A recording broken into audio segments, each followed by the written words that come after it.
Bismillahirrahmanirrahim. Assalamualaikum warahmatullahi wabarakatuh. Alhamdulillah. Alhamdulillah al-wahidil qahar. Alhamdulillah al-malikul jabbar. Alhamdulillahi Allahu akbar. Allahumma salli ala sayyidina Muhammad wa ala alihi wa sahbihi ajma'in, amma ba'd. Alhamdulillah, segala puji kepunyaan Allah. Semoga Allah mengizinkan kita semua istiqamah sampai kita wafat husnul khatimah. Kedua kalinya salawat juga bertangkaikan salam teruntuk manusia termulia baginda Rasulullah Muhammad sallallahu alaihi wasallam. Allahumma salli wa sallim mazid wa an'im wa barik alaih. Hadirin sekalian, mari sama luruskan niat, sama bulatkan tekad, semata hanya ibtigha'a mardatillah, fokus kita mencari ridhonya Allah Subhanahu wa taala, dan semoga setiap detik yang berdetak itu semua menjadi pahala yang berlimpah yang kelak akan kita nikmati pada hari kiamat. Amin ya rabbal alamin. Allah berfirman Al-Qur'an surah Al-Isra ayat ke-78 tentang subuh, keutamaan subuh, yang tentunya hari ini kita akan membahas seputar keutamaan ahli subuh. Di antara ayatnya, a'udzubillahi minasyaitonirrajim, bismillahirrahmanirrahim. Aqimis salata liduluki syamsi ila ghasakil laili wa qur'anal fajr. Inna Qur'anal fajri kana mashhuda. Al-ayah. Laksanakan olehmu salat sejak matahari tergelincir, yakni salat subuh awalnya, sampai matahari tenggelam, yakni 5 waktu salat yang subuh, zuhur, asar, maghrib dan isya. Dan laksanakan pula salat subuh, sungguh inna Qur'anal fajri kana mashhuda, sungguh salat subuh yang ditunaikan itu disaksikan oleh para malaikat. Hadirin jamaah yang dirahmati Allah, banyak di antara kita mampu melihat ketika Jumat siang masjid penuh ramai sesak dengan orang-orang yang sholat. Tapi kemana mereka ketika subuh? Banyak di antara kita melihat Idul Adha, Idul Fitri terlebih-lebih lagi, semuanya ramai, penuh, sesak ketika Idul Adha, Idul Fitri. Tapi kemana, lagi-lagi pertanyaannya sama, kemana mereka ketika subuh? Bukankah Nabi telah pernah bersabda, kata Rasulullah, man shalla subh fahuwa fi dhimmatillah. Dalam hadis yang otentik riwayat Imam Muslim, Rasulullah bersabda, siapa-siapa yang menunaikan sholat subuh, fahuwa fi dhimmatillah, maka Allah akan menjamin keamanan untuk dirinya. Jadi sholat subuh itu bukan hanya inna Qur'anal fajri kana mashhuda, bukan hanya sholat subuh disaksikan para malaikat, langsung ditonton live streaming langsung oleh para malaikat. Yang malaikat laporan, ya Allah ini hamba ini bangun subuh, ya Allah hamba ini sholat tahajud, ya Allah hamba ini 2 rakaat qabliyah fajar, berikan dunia dan seisinya. Yang mana Nabi juga pernah bersabda, rakaatal fajri khairun minad dunya wa ma fiha. Sholat sunnah 2 rakaat sebelum sholat subuh itu lebih baik daripada dunia dan seisinya. Bukan hanya itu hadirin, tapi orang yang sholat subuh ternyata keutamaannya yang berikutnya, beliau berada dalam penjagaan Allah. Kira-kira penjagaan terbaik mana lagi yang mau kita tunggu kalau kita sudah dapat penjagaan terbaik dari Allah? Kira-kira apakah kita masih butuh bergantung kepada makhluk untuk menjaga kita, sedangkan Allah saja sudah menjaga kita dengan penjagaannya? Maka ini termasuk bagian yang terbaik. Jangan tinggal sholat subuh. Ya Allah, terimalah amal kami di subuh ini. Amin ya rabbal alamin. Apalagi hadis berikutnya, Rasulullah pernah bersabda, fala yatlubannakumullah min zimmatihi bi syai'in fayudrikahu fayakubbahu fi nari jahannam. Hati-hati jamaah yang dirahmati Allah, Rasulullah pernah bersabda, janganlah kalian menyakiti ahli subuh. Janganlah kalian melukai orang-orang yang rutin menjaga subuhnya, karena kalau kalian melukai ahli subuh, Allah akan menyiksa kalian, menelungkupkan wajah-wajah kalian ke dalam jurang kebinasaan. Wala'iyadzubillah. Nyakiti ahli subuh sama menyakiti orang yang gak sering ahli subuh beda. Melukai ahli subuh dengan melukai orang yang subuhnya tak terjaga beda. Saat kita menzalimi ahli subuh dengan kita menzalimi orang yang subuhnya tak pernah bangun beda. Kata Rasulullah, berhati-hati kalian menyakiti orang yang ahli subuh, karena kalau sampai kalian menyakiti ahli subuh, menzalimi ahli subuh, melukai ahli subuh, Allah akan menelungkupkan wajah-wajah kalian dalam jurang kebinasaan fi nari jahannam. Wala'iyadzubillah.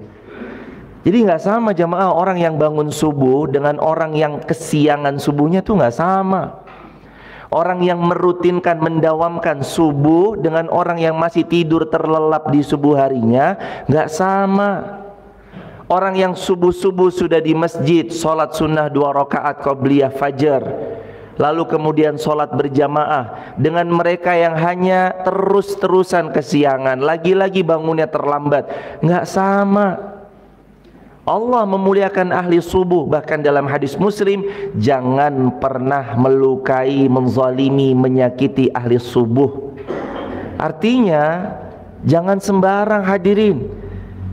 Nyakitin orang sembarangan aja tetap nggak boleh, apalagi sampai yang kita sakiti adalah ahli subuh. Ahli subuh beda hadirin sama orang yang subuhnya kesiangan. Orang kalau udah subuhnya dijaga, subuhnya selalu dia bangun, terlebih lagi sebelum subuhnya banyak aktivitas kebaikan yang sudah dia awali. Wa minal laili fatahajjad bihi nafilatan lak asa ayyab'asaka rabbuka maqaman mahmuda. Di antara sebagian malam bangun dia untuk apa? Fatahajjad bihi, salat tahajud, nafilatan lak, sebagai ibadah tambahan saat di malam hari. Asa ayyab'asaka rabbuka maqaman mahmuda. Kalau dia bangun menunaikan salat tahajudnya dia, Allah akan tempatkan dia maqaman mahmuda, pada sebuah makom, pada sebuah level, pada sebuah tingkatan hidup mahmuda, yang penuh dengan keterpujian, yang penuh dengan kemudahan. Di tempat yang sangat terpuji Allah tempatkan mereka. Siapa? Ahli tahajud yang nanti ahli subuh. Bukan jok mentang-mentang saya udah tahajud tadi 11 rakaat, subuhnya nggak usah lah. Yo, salah jemaah. Tahajudnya sergap tapi wajibnya malah terlewat. Yo, keliru. Yang benar tahajudnya tetap lanjutkan, subuhnya ya dikuatkan. Jangan sampai kita salah prioritas. Maka kembali dalam bahasan keutamaan ahli subuh, yang pertama salat subuh, inna qur'anal fajri kana masyhuda. Orang-orang yang salat subuh disaksikan langsung oleh para malaikat. Mungkin tadi kita nggak ngerasa ada malaikat menonton kita, ada malaikat menyaksikan kita, tapi sungguh siapa-siapa yang salat subuh malaikat menyaksikannya, dan malaikat lapor loh jamaah. Apa yang malaikat laporkan? Duhai Allah, hambamu ini bernama fulan salat subuh ya Allah. Ya Allah, hambamu ini bernama fulanah salat subuh ya Allah. Ya Allah, hambamu yang ini saf 1 ya Allah, saf 2 ya Allah, saf 3 ya Allah. Hambamu ini banyak meminta padamu ya Allah. Itu semua disampaikan jamaah. Inna Qur'anal fajri kana masyhuda. Yang kedua, man shalla subh fahuwa fi zimmatillah. Keutamaan salat subuh, Allah akan menjaga mereka dengan penjagaan terbaik. Keutamaan yang ketiga yang tadi diucap Nabi dalam hadis Muslim, jangan sekali-kali kalian menyakiti, menzalimi, melukai ahli subuh. Karena siapa-siapa yang menzalimi, melukai, menyakiti ahli subuh, Allah akan menelungkupkan wajahnya dalam jurang kebinasaan fi nari jahannam. Maka saya tegaskan kembali, beda loh jamaah. Nyakitin orang walaupun orang ini nggak pernah sholat aja, itu sudah bahaya. Nyakitin orang yang walaupun dia jarang sujud, zalim sama orang yang jarang sholat, itu sudah bahaya buat kita. Apalagi kita zalim sama orang yang ahli subuh. Kita melukai orang yang subuhnya terjaga, lebih parah lagi hadirin. Kata para ulama, berhati-hati kalian menyakiti orang yang pandai menjaga waktu subuhnya, karena sekali kalian menyakitinya, hidup kalian yang akan binasa, seperti kalian sedang memakan bangkai, plus bangkai itu beracun dengan racun yang ganas. Kita nyakitin ahli subuh, hati-hati. Nyakitin orang yang gak pernah sholat aja bisa binasa kita. Zolim sama orang yang gak tahu sujud aja bisa binasa kita.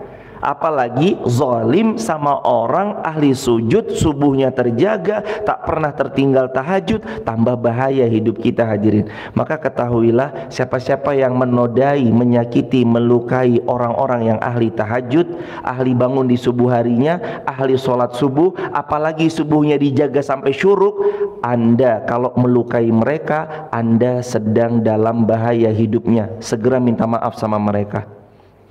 Segera minta maaf kepada beliau sebelum hidup kita benar-benar binasa. Karena Nabi kita nggak pernah bohong, Rasulullah nggak pernah dusta. Rasulullah berkata yang jujur, wa ma yatiqu 'anil hawa in huwa illa wahyun yuha. Rasulullah nggak pernah bicara sesuai hawa nafsu, tapi setiap pembicaraan Rasulullah adalah wahyu dari Allah Subhanahu wa taala. Kalau Nabi katakan hati-hati kalian, fala, jangan sekali-kali, yatlubannakumullah fi min zimmatihi, jangan kalian menyakiti orang yang ahli subuh yang dijamin zimmatihi, tentang penjagaannya dari Allah. Kalau kalian ganggu mereka, fayudrikahu fayakubbahu fi nari jahannam. Kalau kamu sakiti ahli subuh, Allah yang akan menyiksamu dan Allah yang akan menelungkupkan wajah-wajahmu ke dalam jurang kebinasaan fi nari jahannam. Na'udzubillahi min dzalik. Nabi kita nggak pernah bohong. Maka kalau hari ini kita berurusan dengan ahli subuh, hati-hati kita dalam bahaya jemaah. Berurusan sama yang gak pernah sholat saja bisa membuat kita bahaya, binasa, apalagi berurusan dengan mereka yang ahli subuh. Itu keutamaan yang ketiga. Keutamaan yang keempat, man shallal bardain dakhalal jannah. Siapa-siapa yang mampu menjaga dua sholat yang dinginnya luar biasa kondisinya pada saat penunaian sholat tersebut, dakhalal jannah, Allah jamin dia masuk surga. Apa sholal bardain? Kata para ulama ada dua pendapat, yakni sholat subuh dan sholat asar. Kapan waktu dinginnya? Subuh. Salah satu waktu dinginnya kita subuh. Semakin tinggi godaan, semakin tinggi ujian, semakin tinggi hal yang diperjuangkan untuk sholat itu, semakin besar pahalanya di sisi Allah. Makin berat jamaah kumur-kumur sesubuh tadi, aduh begitu kumur ngilu semua di gigi, nyes semuanya. Baru wudhu basuh muka, wah langsung keluar kepulan asap-asap dari kepala. Semakin dingin keadaan yang kita alami, berat ujian untuk menunaikan sholat subuh, semakin besar pahala di sisi Allah Subhanahu wa ta'ala. Jamaah tahu gak sih jamaah? Bahkan Nabi pernah bersabda, ini keutamaan yang berikutnya disisipkan yang nomor 5. Siapa-siapa yang berangkat di waktu gelap untuk menunaikan sholat, maka kegelapan yang dia alami akan menjadi penerang pada hari kiamat. Jadi kita yang gelap-gelap dari rumah, ada yang dari Permata Hijau, ada yang dari Garung, ada yang dari tempat yang lain, ada yang dekat sekalipun dari Rawopeni datang ke Masjid At-Taqwa Rawopeni dalam keadaan gelap. Gelapnya ini semua kelak berubah jadi terang, cahaya yang indah menerangi kehidupan kita pada hari kiamat. Cukup? Belum. Bahkan Nabi mengatakan siapa-siapa yang memperjalankan dirinya untuk ke masjid, sholat dia di masjid, maka langkah kaki kanannya meninggikan derajatnya, langkah kaki kirinya menghapus dosa-dosanya. Maka semakin jauh perjalanannya, asal sama-sama ikhlas, semakin tinggi derajatnya, semakin banyak dosa-dosanya Allah hapuskan. Itu semakin jauh. Apalagi ada jaminan man shallal bardain dakhalal jannah. Siapa-siapa yang menjaga solat di waktu-waktu dingin, Allah jaminkan buat dia surga. Lalu kita tidur, lalu Allah jaminkan kita surga, lalu kemudian kita enggan untuk bangun. Allah jamin kita surga terus kita masih pulas di atas ranjang. Allah jamin surga di hadapan kita lalu kita enggan untuk mendatanginya. Sungguh orang-orang yang tidak bangun sholat subuh, mereka akan menyesal jamaah selama-lamanya, kecuali mereka bertaubat lalu mereka memperbaiki sholat subuhnya. Bahkan saking pentingnya Nabi pernah bersabda, kalau mereka tahu keutamaan yang ada di waktu subuh ini, mereka akan datang ke masjid walau habwan, walaupun merangkak. Mereka kalau tahu keutamaan subuh, mereka datang ke masjid walau habwan, walaupun mereka harus merangkak terseok-seok, walaupun mereka harus tergopoh-gopoh, walaupun ada banyak kesulitan. Apalagi hari ini Allah berikan kendaraan berupa motor, lebih-lebih Allah berikan kendaraan roda 4, lebih-lebih Allah berikan kemudahan kendaraannya tidak terbuka, bisa tertutup, sehingga setiap angin yang masuk tertutup oleh jendela kendaraan yang kita punya. Bukankah ini nikmat? Bukankah ini kelak akan Allah tanyai? Bukankah ini semua akan Allah pintai pertanggungjawaban? Bangun subuh hadirin, bangun subuh, tunaikan sholat subuh. Tidak akan pernah kecewa orang yang menjaga sholat subuhnya, kecuali pasti dia akan dilingkupi bahagia hidupnya.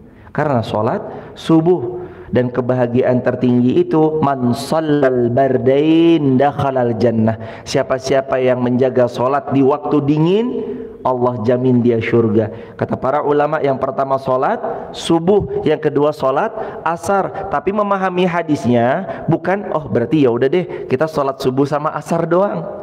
Bukan begitu jamaah. Semua 5 waktu sholat dijaga, subuh, zuhur, asar, maghrib, isya. Kalau bisa kita hidupkan sunnahnya, silakan hidupkan sunnahnya. Kalau wajibnya cukup, ya silakan wajibnya. Tapi bisanya insya Allah bisa kalau kita menghidupkan sunnahnya walaupun tidak banyak, nggak apa-apa jamaah. Setiap orang punyailah amal andalan. Kata Al-Imam Muhammad bin Idris Asy-Syafi'i rahimahullah, milikilah amal andalan yang engkau kelak pulang ke pangkuan Allah membawa amal andalan itu dan engkau ahlinya di atas itu. Kita bukan ahli sodakoh karena harta terbatas. Kita belum menjadi ahlul Quran karena kita hafalannya masih 3 kul. Minim-minim jadilah ahli subuh. Kalau ini mah belum bisa jadi ahlul Quran, belum bisa ahlus sadaqah, belum bisa jadi ahli majelis ilmu, suruh sholat subuh juga selalu kesiangan. Apa yang mau dijadikan amal andalan? Apa yang mau diharap-harapkan saat kita berpulang? Bukankah Allah berfirman Al-Quran surah Al-Kahfi ayat 46? Quran surah Al-Kahfi di antara ayatnya berbunyi, Al-malu wal banuna zinatul hayatid dunya wal baqiyatus salihatu khairun 'inda rabbik thawaban wa khairun amala. Al-mal, hartamu itu loh yang selama ini kamu bangga-banggakan. Wal banuna, anak-anakmu itu loh yang sekarang kamu banggakan. Anakku gelarnya ini, anakku gelarnya itu, anakku punya jabatan mentereng ini dan itu. Itu loh yang kamu banggakan. Zina, itu mah cuma cover. Zinatul hayatid dunya, itu mah cuma cover perhiasan dunia yang sifatnya sementara. Wal baqiyatus salihatu khairun 'inda rabbik, tapi yang kekal adalah amal salih, itu yang lebih baik di sisi Rabbmu Allah, dan itu yang lebih baik untuk kita jadikan amal andalan. Jadi amal andalan mah bukan main banyak-banyakan harta semata tanpa diinfakkan. Amal terbaik bukan main keren-kerenan kendaraan yang tanpa dipakai beramal solih kendaraan itu.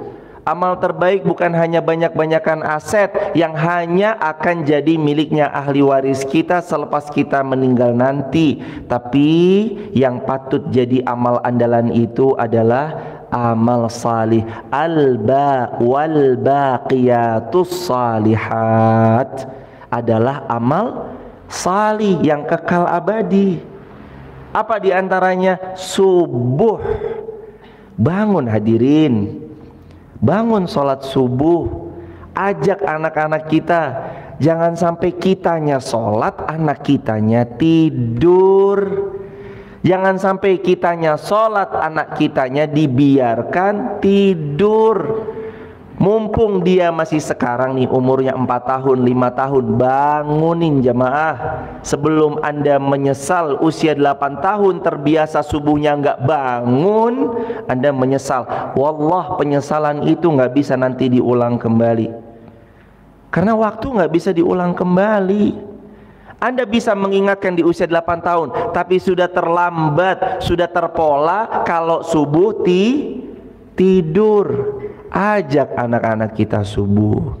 Cucu Ustadz, ajak cucu subuh. Jauh Ustadz di Jakarta, ingatkan, nang, bangunin anakmu. Cucunya Eyang Uti, Eyang Akung harus sholat subuh. Bangunin, paksain. Kasihan Ustadz, jangan, bangunin tetap. Tapi dia masih kecil Ustadz. Justru masih kecil, masih enak untuk Anda bentuk. Buat settingan subuh dia biasa terbangun. Buat settingan subuh biasa terbangun. Ba'da isya jangan pakai bergadang. Buat settingannya dia capek di waktu paginya, siangnya, sorenya. Maghribnya udah tambah capek. Ba'da isya sholat, tidur langsung ba'da sholat. Setting jamaah. Siapa yang nyeting? Kita.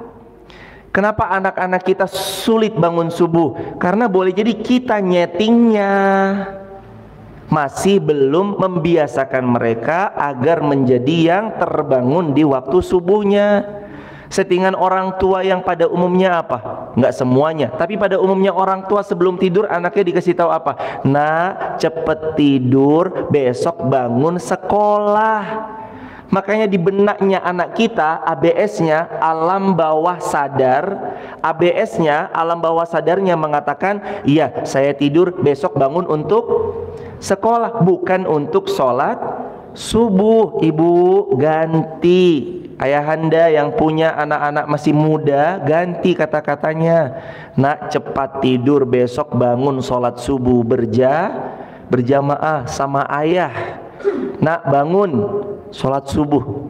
Ketika mereka dibangunkan, mereka punya ABS, saya tidur mau bangun sholat subuh, bukan hanya untuk sekolah.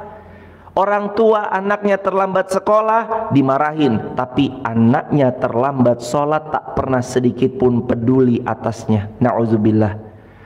Cepet, nanti terlambat loh sekolahnya. Dia begitu siap anaknya diberangkatkan yang jangan sampai terlambat tiba di sekolah, tapi tak pernah mau peduli anaknya terlambat bangun subuh. Bangunkan subuh. Teman-teman di rumah yang menyaksikan live streaming lewat TikTok, lewat Instagram, lewat YouTube, yang anaknya masih tidur sekarang di rumah, bangunkan hadirin. Kasihan Ustadz, justru mending kita bangunin sekarang daripada Anda tergopoh-gopoh besok ketika anak Anda sulit bangun subuh. Sekarang bangunkan. Nak, bangun. Ayo mas, ayo abang, ayo mbak, ayo teteh, ayo neng, bangun. Tarik jamaah. Apa kabarnya kalau misalkan rumah kita kebakaran? Apakah anak kita biarin tidur aja dan badannya terbakar? Tentu enggak. Nak, bangun, rumah kebakaran. Mas, bangun, rumah kebakaran. Abang, ayo bangun bang, rumah kebakaran, hati-hati bang. Kalau dari api dunia anak kita siap untuk melindunginya, kenapa kita tidak melakukan hal yang sama dari api neraka? Lindungi anak-anak kita dari siksa api neraka. Buat bangun. Bangunin jamaah, bangunin. Jangan biarkan anak kita itu bangun subuhnya kesiangan. Bangun subuh. Sungguh orang-orang yang menjaga subuh, Allah jaga mereka. Dan siapa-siapa yang menyakiti ahli subuh, dirinya dalam bahaya. Na'udzubillahi min dzalik. Ini jaminan surga jamaah. Man shallal bardain dakhalal jannah. Siapa yang menjaga sholat subuhnya, maka dia dijamin masuk surga. Kenapa jaminan ini? Tawaran yang jelas-jelas dalam daripada hadis yang sahih Bukhari dan Muslim. Kenapa kita enggan? Jemput, motivasi diri kita. Subuh jaminan surga, saya berangkat. Subuh jaminan surga, saya datang. Subuh jaminan surga, sekeras apapun saya berjuang, saya akan tetap berangkat. Sebanyak apapun bensin yang terkeluarkan dari kendaraan saya tetap akan berangkat. Cari hadirin. Nggak ada di tempat saya nih, misalkan untuk sholat subuh dan segala macamnya. Cari, walaupun harus keluar RT, keluar RW, keluar desa, bahkan sampai nyebrang desa. Kalau memang perlu, datangi. Belum lagi duduk majelis ilmu yang seperti ini. Kalaupun kita punya fasilitasnya, kita diberikan harta oleh Allah untuk memfasilitasi bensin, datangi hadirin. Tanpa perlu ada keraguan sedikit pun. Sungguh, kapan orang akan berubah hidupnya? Salah satunya adalah diawali saat dia mulai menjaga sholat subuhnya. Perlahan Allah rubah hidupnya.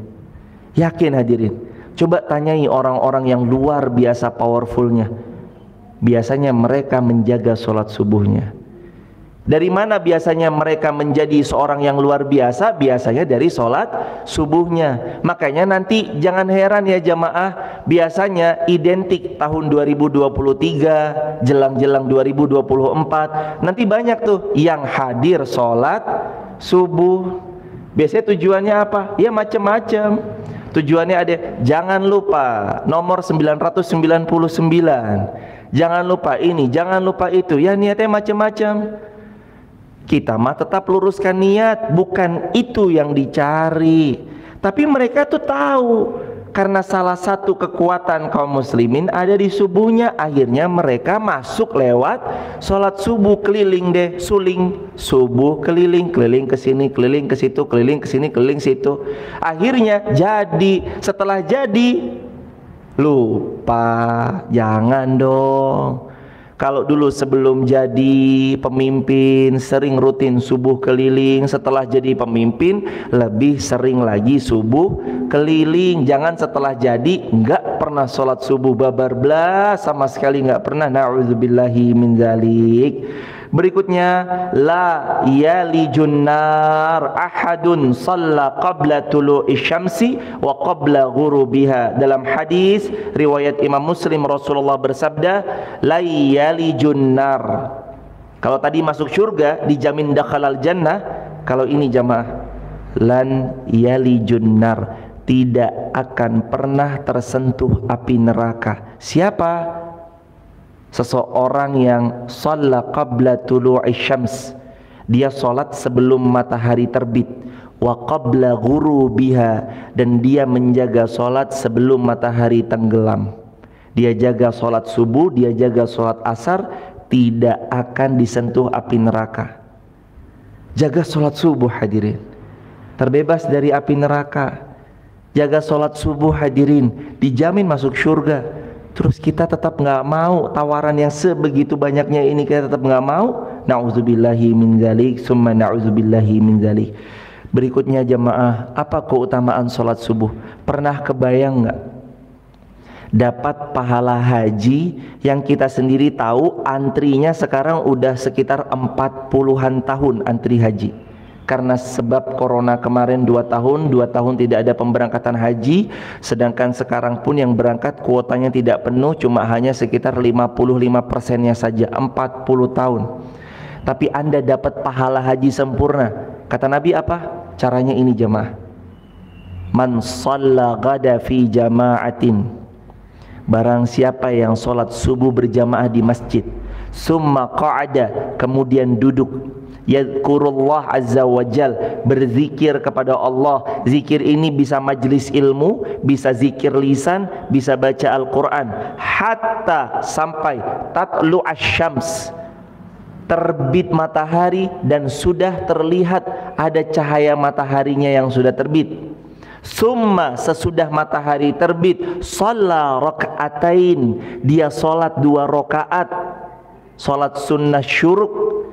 Tidak ada ustadz sholat sunnah syuruk, sholat sunnah awal duha waktunya, tapi bukan pas ini ustadz. 2 pendapat ulama, Imam Abu Hamid Ghazali mengatakan sholat syuruk ada, Imam Nawawi mengatakan nggak ada sholat syuruk, adanya sholat awal duha. Yang sholat monggo, yang tidak sholat juga monggo, nggak apa-apa. Jangan sampai kita ribut hanya masalah perbedaan yang sunnah, yang kedua-duanya sama dasarnya. Summa shalla raka'atain, kemudian dia sholat. Kana lahu, maka untuknya, ka ajri, dia dapat pahala haji, pahala haji. Wa umrah, tamah, kata Nabi, sempurna. Bayangin Anda duduk begini sampai nanti terbit nih matahari dan mau terbit sebentar lagi. Terus Anda sholat 2 rakaat, Anda dapat pahala haji umrah sempurna. 3 kali loh Nabi ucap tamah. Terus kita nggak mau. Berapa haji furoda? 350 juta. Tamah, berapa kali 3? 1 miliar lebih. Berapa umrah yang bintang 5 yang dekat dan segala macamnya supaya kita ibadahnya lebih termudahkan? 50 jutaan bahkan lebih. Tamah 150 juta Anda dapat, terus Anda nggak mau? Anda dapat pahala senilai haji umrah dengan sholat subuh, berzikir sampai syuruk, lalu Anda sholat 2 rakaat terus Anda nggak mau? Apa yang kita cari di dunia jemaah?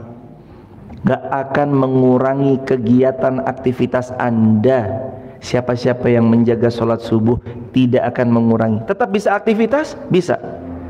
Terlambat masuk kantor? Enggak. Masuk kantor jam 7, ada yang jam 8. Tetap nggak akan mengurangi aktivitas Anda. Makanya penentu seorang beriman dengan orang yang munafik, kata Nabi, ini termasuk keutamaan ciri-ciri orang yang ahli subuh, itu tanda iman. Pembeda ahli subuh dengan pembeda iman dengan munafik adalah meninggalkan subuh, kata Nabi. Athqalus salah 'alal munafiqina salatul fajri wal isya. Salat yang paling berat untuk kaum munafik adalah salat subuh dan salat isya. Orang munafik nggak bisa salat subuh jamaah, pasti lagi tidur. Orang munafik sulit salat isya. Mereka di waktu isya terlena dengan aktivitasnya. Siapa yang beriman, dia yang sholat subuh. Jadi yang sholat subuh itu sudah Nabi cirikan hanya orang yang beriman dan orang yang terus menjaga memupuk imannya supaya istiqamah, stabil sampai wafat husnul khatimah. Makanya orang-orang beriman itu identik, dekat dengan subuh, zuhurnya ya terawat, asarnya ya terawat, maghrib isyanya ya terawat. Kenapa? Subuhnya saja terawat, apalagi 4 waktu yang lain. Subuh kan yang paling sulit. Wonosobo apalagi, sudah mah dingin, 12 derajat. Apalagi kalau pas ini musim-musim sekarang bulan Agustus, musim panas, bukannya tambah hangat, tambah dingin, di Dieng bisa sampai minus, ada embun upas. Semakin berat ujian Anda berangkat subuh, makin besar pahalanya di sisi Allah. Mau kumur-kumur, gigi pada ngilu, basuh kepala, keluar asap. Loh, justru di situ makin berat ujian, besar pahalanya. Makin sulit Anda berjuang untuk sholat subuh, makin besar pahalanya. Karenanya jamaah, ini ciri-ciri iman ada di waktu subuh. Athqalus shalah 'alal munafiq salatul fajr wal isya. Karena orang munafik itu kalau waktu subuh dan isya mereka sulit. Ciri-ciri munafik, subuh jarang terlihat, batang hidungnya jarang terlihat. Karena orang-orang munafik kebanyakan waktu subuh masih tidur, buat pulau di atas ranjang, masih aras-arasan, masih males-malesan. Orang beriman bahkan sebelum subuh mereka udah beraktivitas. Bahkan sebelum subuh mereka udah syiarkan manfaat sesuai dengan bagaimana mereka aktivitaskan. Sebelum subuh ada yang sudah bahkan menjenguk orang sakit, ada yang sudah bahkan berinfak bersedekah, ada yang sudah bahkan menolong orang lain. Gimana caranya Ustadz? Menolong orang lain kok bisa sebelum subuh, sedangkan subuh aja masih pada tidur? Bisa kan? Dengan cara apa? Transfer. Bukankah hari ini kita bisa nolong orang lewat di atas tempat tidur, tinggal klik transfer? Bukankah sebelum bahkan kita beranjak dari tempat tidur kita bisa ikut bangun masjid, tinggal apa? Klik transfer. Bukankah di sini kita bisa membersamai orang yang sedang sakit untuk dia berobat? Gimana caranya? Klik transfer. Semoga lekas sembuh ya. Itu kan cara menjenguk orang sakit hari ini kan? Bukankah hari ini kita bisa sambung tali silaturahim? Gimana caranya? Hubungi orang tua kita, telepon, WhatsApp ibu bapak kita, WhatsApp. Itu kan cara hari ini Allah kasih kemudahan kita bisa beramal solih dari atas kasur kita, hadirin. Allahu Akbar, walillahil hamd. Maka jamaah, ini tanda iman. Iman itu adanya di subuh. Tentu di 4 sholat lainnya yaitu juga tanda iman. Jaga sholat 5 waktu. Tapi subuh dan isya yang Nabi paling identikkan dengan ciri keimanan. Siapa-siapa yang meninggalkannya Nabi identikkan dengan ciri kemunafikan. Ciri-ciri munafik, idza haddatsa kadzab, kalau bicara dia dusta. Ciri-ciri munafik, wa idza wa'ada akhlaf, kalau janji diingkari.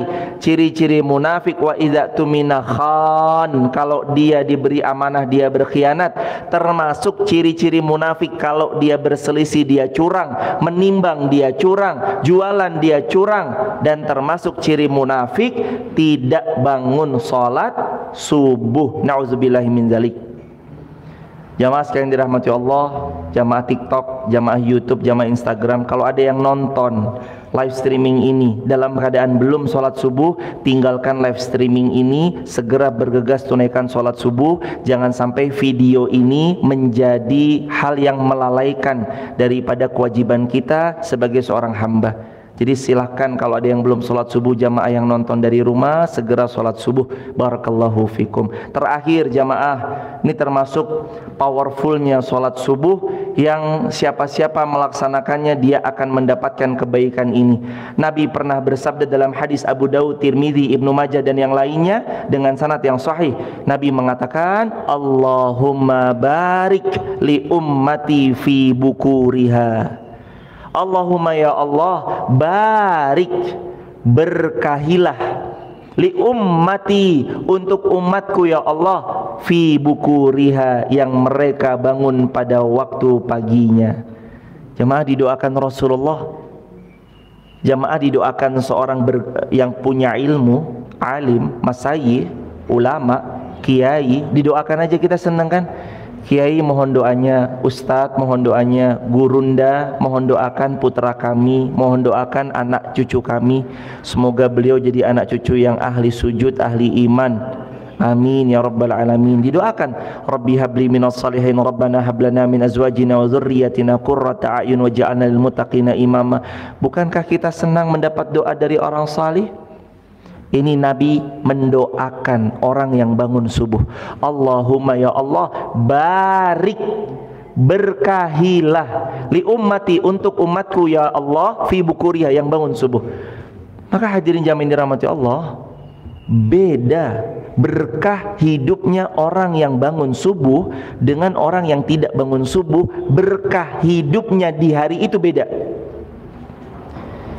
Maka jangan samakan. Ada orang bangun subuh dengan orang yang nggak bangun subuh, berkah hidupnya beda. Yang bangun subuh dipenuhi berkah. Dari Nabi berdoa, Allahumma barik li ummati fi bukuriha, ya Allah berkahi umatku yang bangun waktu paginya.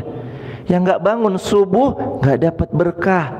Mungkin di hari itu dia bekerja tapi kurang barokahnya. Mungkin di hari itu dia beraktivitas tapi kurang barokahnya. Kenapa? Subuhnya terlewat, subuhnya dia tinggal. Maka berkahi hidup kita. Cara meraih keberkahan itu salah satunya dengan bangun subuh. Supaya aktivitas kita menjadi berkah. Kalau kita menjadi seorang guru, setiap ilmu yang diajarkan mendapatkan berkah yang semakin berlipat. Kalau kita pedagang, perniagaan kita semakin barokah. Kalau kita adalah seorang profesional di bidang tertentu, dengan keahlian keprofesionalan kita semakin diberkahi oleh Allah karena menjaga sholat subuh. Jangan ditinggal hadirin. Dan saya sungguh sangat benar-benar tulus menyampaikan ini. Jangan ada di antara kita yang diberikan kesempatan hidup kecuali dia bangun sholat subuh, tunaikan sholat subuhnya. Perbaiki hidup berawal dari memperbaiki sholat subuh, tentunya juga sholat zuhur, asar, maghrib, isya. Menjaga sholat, Allah akan jaga kebaikan hidupnya. Siapa-siapa yang menjaga sholatnya, maka Allah akan jaga kebaikan hidupnya. Barakallahu fikum. Semoga yang sederhana ini menghadirkan manfaat buat kita semuanya. Rabbana alaika tawakkalna wa ilaika anabna wa ilaikal masir. Allahumma salli ala Sayyidina Muhammad wa ala ali Muhammad. Rabbana hablana min azwajina wa dhurriyyatina qurrata a'yun waj'alna lil muttaqina imama. Rabbana atina min ladunka rahmah wa hayyi lana min amrina rasyada. Rabbana la tuzigh qulubana ba'da idh hadaytana wa hab lana min ladunka rahmah innaka antal wahhab. Rabbana atina fid dunya hasanah wa fil akhirati hasanah wa qina adzabannar. Walhamdulillahi rabbil alamin. Barakallahu fikum. Assalamualaikum. Subhanakallahumma wa bihamdika asyhadu an la ilaha illa anta nastaghfiruka wa natubu ilaik. Assalamualaikum warahmatullahi wabarakatuh.